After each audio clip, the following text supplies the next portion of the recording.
we were discussing the Midrash, the Gemara also, in Daf Kufyud Tes in Shabbos, that talks about Rav Chia Ba'aba, the great Tana, who went to a town, Ludkia, and he saw a person, Rav Chia Ba'aba, great Amora, went to a town, and he sees a person with their table laden on Shabbos with all the goods from the 6 days of creation. Everything was on that table. Unimaginable goodies. And the little child in the middle proclaiming Lashem Ha'arzim Loa. It was a Shabbos table that was unreal. And he asked the fellow, how did you merit such a Shabbos table, such wealth, such honor, such greatness? And he said, any animal, I was a tabach, I was a butcher, and any good animal that I saw, I put it away for the Shabbos. There's a world of Shabbos. Shabbos is the next world. Me'en olam haba. You get little radiations, little emanations, little vibrations an entire week. But what is really important, what is really critical for us, is to establish the end destination at the beginning. Sof ma'aseh b'machshavat tchila. In order to build a beautiful building, we have to have a clear vision of what we want to build. In order to get somewhere, we have to know where we're going. And that's the end destination, Shabbos. And so an entire week, we are constantly thinking, Shabbos is coming. And this is all a preparation for Shabbos. We talked about how Shabbos is a micro, a small, a miniature picture of the big picture, the macro picture. Because we're all en route to the next world. And if that lights up our pathway in this world, if the light at the end of the tunnel, our end destination, is really clear, it's incorporated, and it is integral to our mission statement. We want to make sure that when we get there, and we look at our Creator face to face, we don't hang our head in shame. We can look at Him and He can look at us, and there's radiance and smile and bliss and goodness and light. We want to live in the light here in this world because we will be infected and affected by the light to whom and to where we are traveling. It lights up, the light at the end of the tunnel shines through the tunnel. And instead of living in a constant state of the here and now, distraction, noise, bubble, and bustle, an artificial stimulation of the senses that reflects this world, the world of Pirud, we are connected to our end destination. That was the theme that we talked about. And when we're connected to the end destination, just like there's great spiritual blessings, there's great material blessings. And we can experience during the week the material blessings of the Shabbos, which is what Rav Chia Ba'aba saw with this person. He lived with the Lashem Ha'arzim Loa. We talked about the idea that he lived with the children. His child was in the middle of the table, proclaiming Lashem Ha'arzim Loa. His legacy, his future, his children were central to his life mission. When we light the Shabbos candles, in fact, the prayers that are associated with that candle lighting are all about asking for children who should be enlightened and uplifted with the light of Shabbos, the light of Torah, the light of mitzvahs. It all goes hand in hand. It's all about priorities in life. For many people, we're working hard in order to gain a measure of financial stability, in order to be able to retire early, in order to be able to have a golden twilight years in a gated community with a golf course and a nice yacht in the harbor. Good vacations and cruises. And that's where it ends. Sophia Halichos Besa, the wise woman of valor, the wise wife of Hashem, the wise one who really is committed and dedicated and demonstrates fidelity. Sophia sees in the distance Halichos Besa, the pathways to her home in the next world, and therefore Valech Matzlos, bread of laziness and distraction, lo sochel, they do not eat. That was the theme of our discussion yesterday. Today we will continue with the theme of Shabbos. You know, Shabbos is really home sweet home. When we arrive at Shabbos, we've arrived home. There is a feeling that all of us have. We can travel. We can go to perhaps even exotic destinations and be wined and dined in fine establishments. But nothing comes to home. I tell my children when we're sitting around the supper table, and sometimes it's a nice supper, sometimes it's just macaroni and cheese, whatever it is, it's fine. But I tell my children, a little piece of toast and butter here at this table is better than the fanciest restaurant in Manhattan. Sometimes we're coming from a meeting and met someone in a nice restaurant, and you can choose on the menu all kinds of interesting dishes, and it tastes great. It doesn't taste anything like being at home. What is it, being around one's own table, being in one's own home, under one's own roof, sleeping in one's own bed? What is it that makes that so unique? And you'll experience it when you have your own home in its fullest sense, but all of us can appreciate what it means. There's something about being home that can't be duplicated anywhere else in the world. I have a hard time sleeping outside my house. I could go to a fancy hotel, just have a hard time sleeping. It could be the best mattress, the best Serta mattress with all kinds of, you can actually, today you can go to a fancy hotel, you go to a nice W or a nice Marriott, and they actually, in the drawer, you'll find a little brochure, because you're so enamored with the mattress. Part of the deal the hotel has with the mattress company is that they market the mattress to you. To me, it doesn't come close to home. What is it? Certain familiarity. When we hear something that is true, someone tells us something and it rings, it's true. We hear something that's true, it resonates at the deepest level, because we know we are in touch with something that is real. It's who we are. It's true. I heard this at Sinai. It's somewhere embedded in in the fabric of my DNA, of my mind. It harkens back to who I am. Of course, the home, there's a certain connectivity, a social connectivity. One has a family. This is where I belong. This is who I am. This is the fruit of my labors, my home. I sweat to pay the mortgage. It's mine. There's a connectivity. That's in a very weak physical sense, an echo of what we experience when we come home.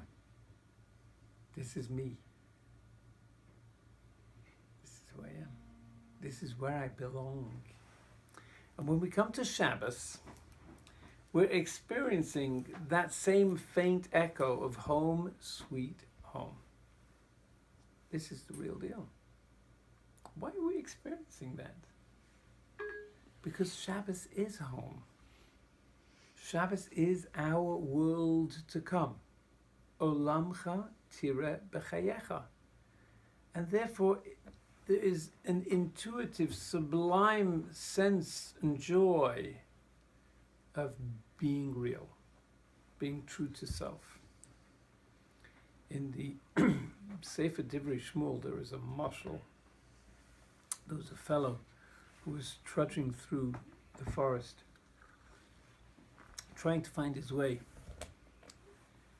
to the other side of a long and deep forest, to a town on the other side, but he got lost in the forest, miles and miles of trees and vast expanse. He got lost. It was Thursday, he's trudging through, it starts to snow, and he's getting soaked to the bone. He sleeps overnight there, tries to sleep under the protection of a bush, doesn't do very well. And the next day he realizes it's Friday morning, he's out of food. He tries to drink a little bit of snow just to keep a little water in his system. He keeps on moving, he's exhausted, he's tired. His energies are depleted, his resources are running out. And by midday, he's almost given up hope. It's Friday afternoon, the sun starts to go down. And he's lost it. He doesn't have a compass. For all he knows, he could be going around in circles there in the forest. And he knows he's not going to make it for another night here in the forest. If it gets dark, he's going to get frostbitten. He's not going to make it. And then, somewhere in the distance, he's so weary, he's pulling his bones, just trying to trudge along. But he's almost like completely given up. And then in the distance he sees there's a hut. There's a house in a clearing in the forest. Someone, clearly a woodchopper or someone, lives there. And he gets closer and he sees the windows are full of light. The candles are burning in the house. He sees smoke coming out the chimney. And he comes and he makes his way and he bangs on the door, and the housekeeper opens the door with a smile and welcomes him in and takes off his clothes and wraps him up with a dry towel and puts him on a nice bathrobe and sits him in a couch next to the fire. And he puts him on a pair of nice soft slippers and he gives him to eat and to drink. His soul is revived. His spirit starts to soar. He's in a different world. The world of Shabbos. All week, we're trudging through, facing our various challenges, feeling a sense of loneliness and disconnect from our spiritual source. We're not home, we're on the road. And even if the road is nice, we could be in the nicest places, but when it's not home, there's something alien in our environment that doesn't make us feel really there. And when we come to Shabbos, we're there. It's wondrous. It's special. It's real. It's who we are. It lights up the whole tunnel. And everything becomes meaningful. Everything clicks. At the end of the Lechododi, when we welcome into the Shabbos into our homes and hearts, we have a tradition that as we welcome the Shabbos, before we say Mizmor Shir, we turn around. We look towards the back door. You ever wondered? That's a very strange tradition. What are we looking towards the back door for? But the answer is that when we come into the world of Shabbos, we realize that the 6 days of the week were really all there for our benefit. Everything that we experienced was leading to this point. We're connecting the 6 days of the week reflected in the 6 Mizmorim that we just recited. We're connecting it to the Shabbos, to the Mizmor Shel Yom Shabbos. It's behind us. We're not burning our bridges. We recognize this was all integral to our journey to be able to arrive at the Shabbos. We have to go through the darkness to be able to come to the light at the end of the tunnel. And that is wondrous, because if life has no real meaning, if it's just struggle, but it means nothing, it's not getting us anywhere, then there's a sense of hopelessness and despair. A horrible feeling. There was a fellow, Dr. Twersky, who's a teacher in Harvard, Professor Aaron Twersky, lives today in Borough Park. And he came and spoke once at an Osmecht, and he was a wonderful person. And he said one of his students once came over to him, a Jewish student, who came from a very wealthy home. And the student saw him, religious, he dresses, he's a sign of great Hasidic rabbis, and he's a very religious Jew, brilliant man, imagine, professor of law in Harvard. But one of his students came over to him, a Long Island, wealthy land, English, American secular family, Jewish family. And the fellow's very honest, a good kid. And he said to him, Rabbi, he said, I'm going to graduate soon, but I'm feeling so empty. And this was one of his top students. So he said to him, what do you mean? You're going to graduate. Your parents are coming to the graduation. It's going to be incredible. You'll land a job with one of the top law firms. They were recruiting and vying over the students there in Harvard, and he had a lot of offers. He said, yeah, Rabbi, he said, but you know what? I'm going to graduate. I'm going to work in a prestigious law firm. I'm going to work very hard. I'll take home a nice paycheck. In those days, 6-figure paycheck. Very nice for a kid coming out of college. So I'm going to take home a nice paycheck, put the money in the bank. I'm going to buy myself a nice little sports car that I wanted to buy for a long time, a little Audi. And then what? Then I'm going to climb the ladder. I'm going to aspire to be a partner. I'll work for a few years, and hopefully I'll be able to become a partner in the law firm. And then what?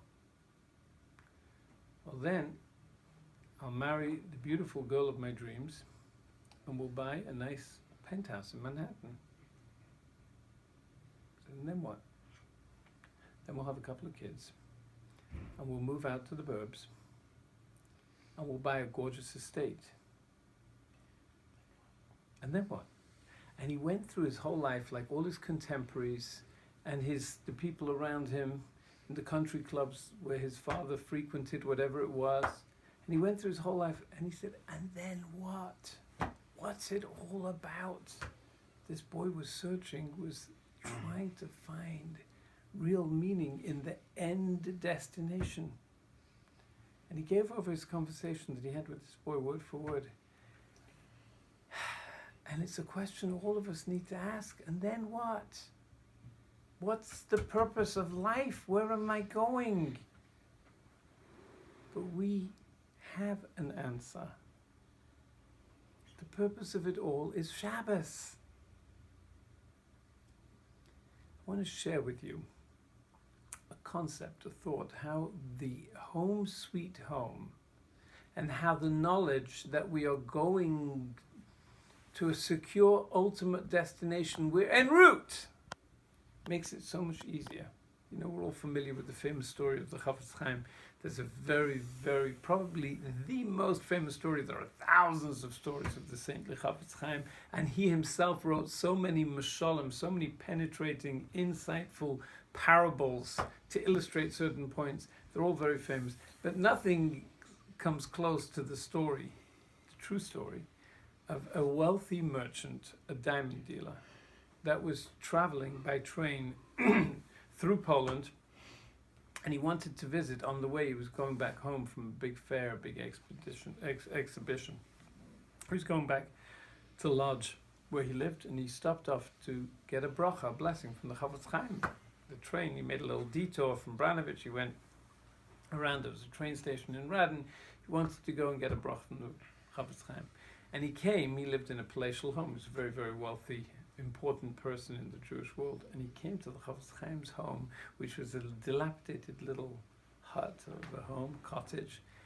It was so ramshackle, it was so poorly furnished, he couldn't believe. He was sure that the Chafetz Chaim was on dacha, that this was just his summer home. So he said to the Chafetz Chaim, he said, Rabbi, he said, you don't live here, where do you actually live? Chafetz Chaim looked at him and said, this is where I live. So he said, Rabbi, you live here? Where's all your furniture? You don't have any furniture here. Where's your furniture? A nice dining room table, bookcases. It was just like a little bit of like wooden makeshift shelving. Chafetz Chaim said to him, well, where's your furniture? So he said, what do you mean? My furniture is on, and he mentioned the name of the street and the town. He says, I have a very nice home. You can imagine a beautiful home with stables in the back and servants and everything. He said, my home is there. I mean, I have everything there. Where's your home? So he said, well, why aren't you traveling? The Chofetz Chaim said to him, well, where's your furniture now? Where do you, all he had was a little bag with him. So he said, what do you mean? My furniture's in my home. Chofetz Chaim said, my furniture's in my home too. I'm also traveling, just like you, just traveling through. The reason why that story is the trademark story about the Chofetz Chaim is because it says it all. We're just traveling through to our ultimate home. Home, sweet home. The Chofetz Chaim lived it. We're aspiring to live it. We're trying to capture something of that vibration, but he lived it for real. Very famous story, but it says it all.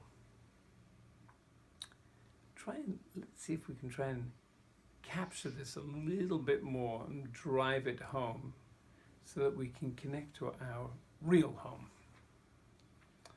There's a concept on Shabbos which is called oneg, delight. We say in the pasuk tells us, "B'shalach v'korasa l'Shabbos oneg," and you should call the Shabbos a day of delight. Oneg, oneg Shabbos, oneg Shabbos.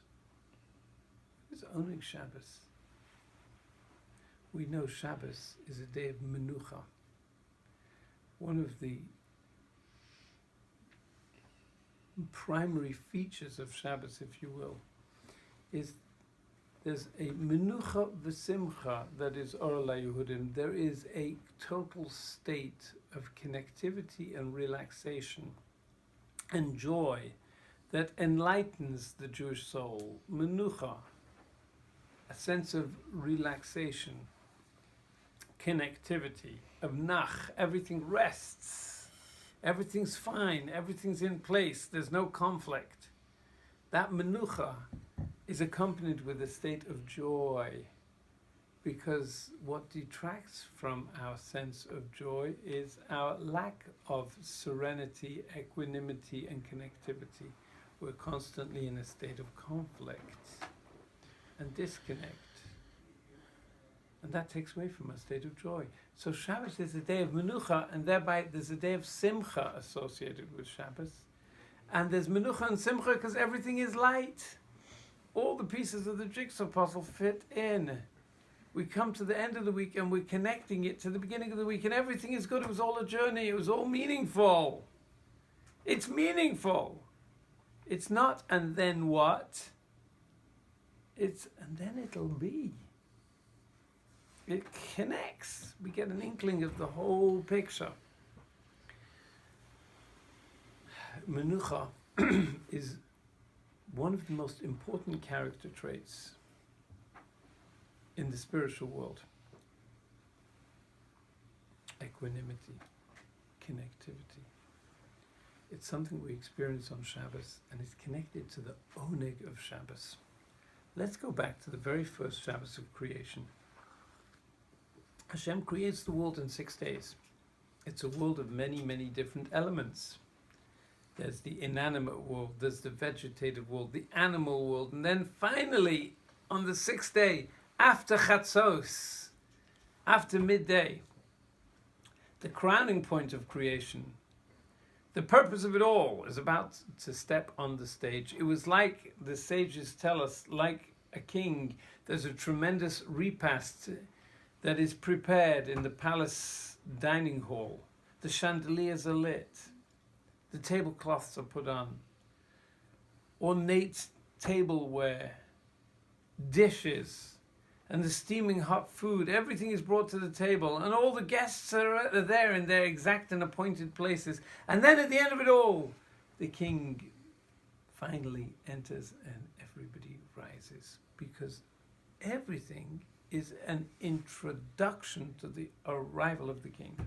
And so too God creates everything, an entire world, a cosmos, atmospheric conditions to sustain life. Everything is perfectly in place. The entire supportive ecosystem is there. And then at the very end of it all, it's Friday afternoon. The sun is beginning to come down. And Hashem says, Nasa Adam, let us make man. And man is created from all the elements of everything that preceded him. His body is formed, his personality is there, bekoach, and then he's invested with a soul. Part of Hashem springs to life. Adam arises from the dust. I'd love to see it, and it would be incredible if we had a actual lifetime. We could go into a space machine somewhere and travel faster than the speed of light and actually see 5,776 years ago. Maybe those years are actually eons. We don't know exactly how long it is, but we travel back and actually see this. I think there would be 6 billion hits on YouTube for that one. But there it is. Man arises from the dust. Adam Arishan. Now, what was Adam's purpose when he was created? He's Yitzir Kapav Shel HaKadosh Baruch Hu. He's created exactly like an angel. The angels looked at him and they mistook him for an angel. And there he is. What's his purpose? What's his mission? What was his mission statement? What was he striving for? The sages tell us he had one mission: to connect everything in creation to the world of Shabbos. And had he maintained himself and Chava in a state of total connectivity and would have brought the world into Shabbos, the world would have been elevated and secure in that blissful original state of an absolute perfect reflection of God in this world for eternity. And yet, he faced that challenge.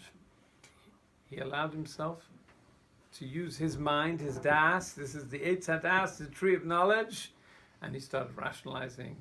Chava started rationalizing. They ate from the tree of knowledge. The world was now plunged in darkness. He became an ordinary mortal, subject to the laws of life and death. Everything became finite. The whole world changed. And he's banished from the Garden of Eden. He's banished from the Garden of Eden. You know, the Torah describes for us that Garden of Eden, exactly how it looked.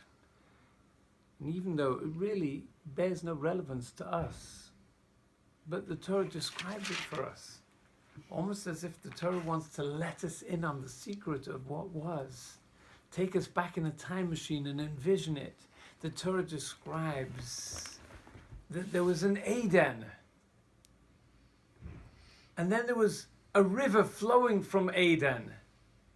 And then there was a garden. And Adam and Eve were living there in that garden.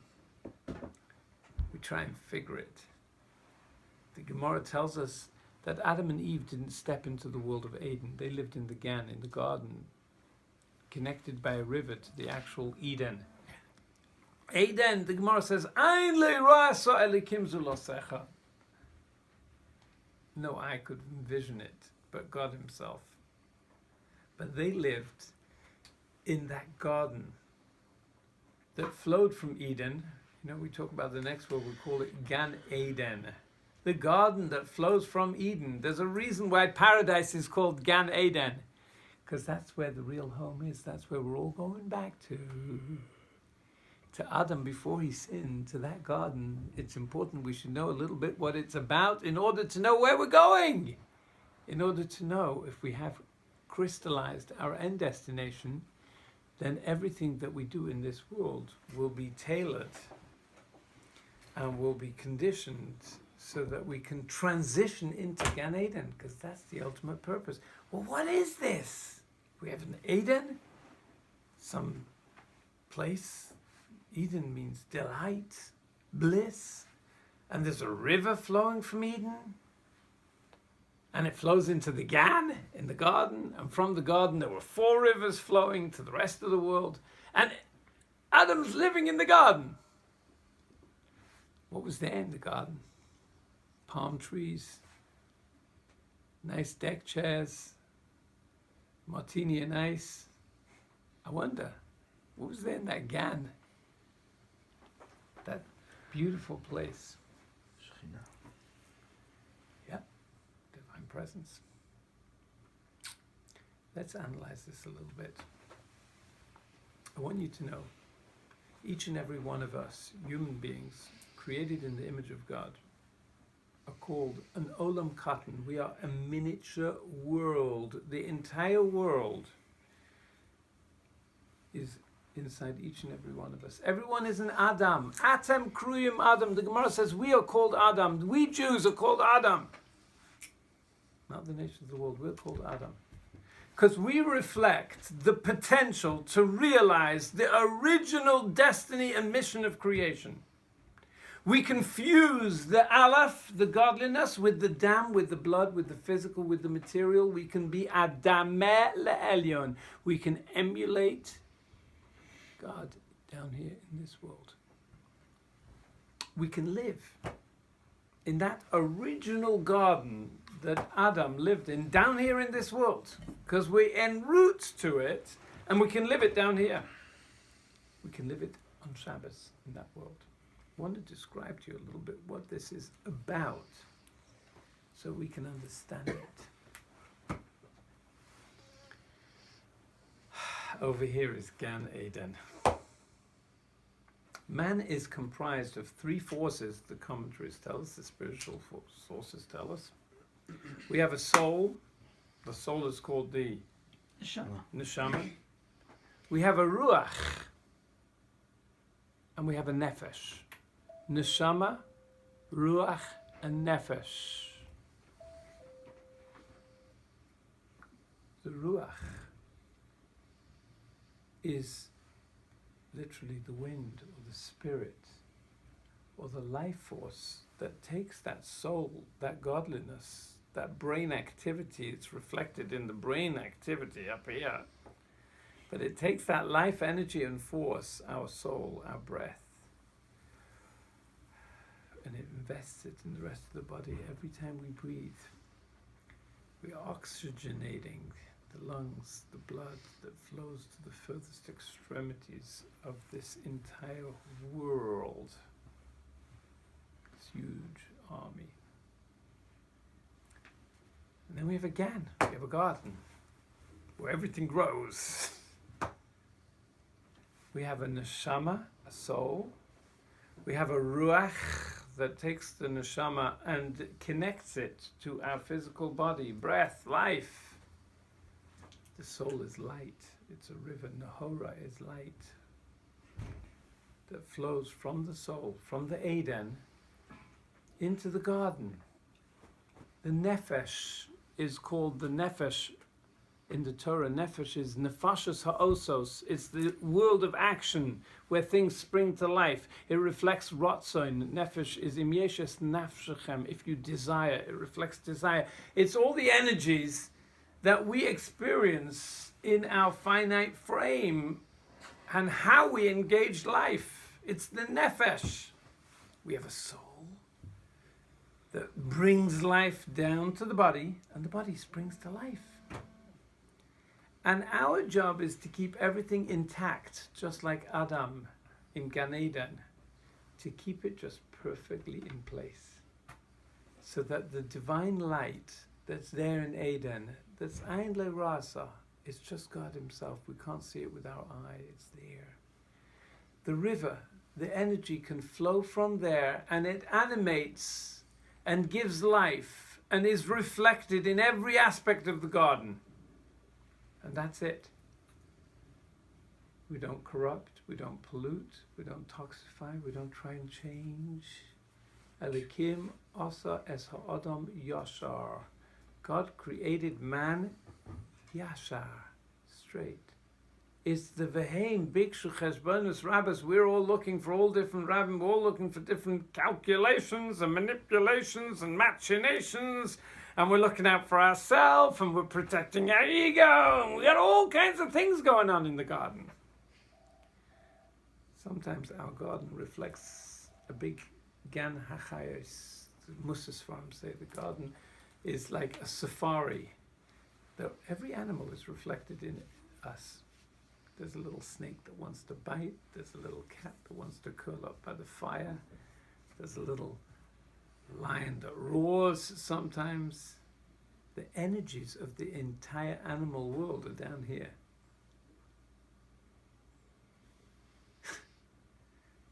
We could be the devil, and we could let that whole garden control us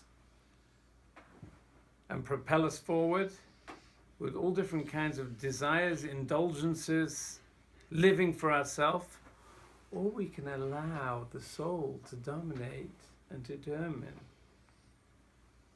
and direct our entire body. Eden, Nahar, Gan. You look at the first letters of the Eden and the Nahar and the Gan, you have Oneg. Eden, Nahar, Gan. And there is such delight and bliss when we are living in sync with our purpose and mission in the world of Shabbos. On Shabbos, we're returning back to the original state of Adam in Gan Eden Mikedem. We're coming back home. This is Gan Eden. We're in the Gan, but we're connected to Eden. Because the Eden is determining everything.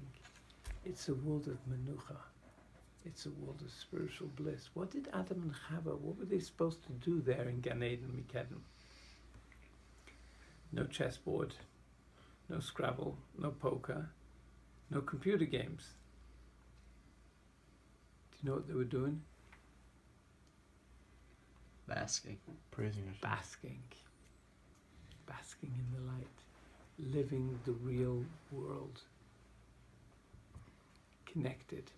Synced. Staying synced. Everything was flowing. They were reflecting God down here in this world. Everything was purpose. We live in the world of activity. We need, we want, we must have. We perceive success based on certain accomplishments, criteria, possessions, all kinds of stuff. We live in a world of 6 days you shall do malacha. We're only fulfilled when we are living in the world of asiya, in the world of action.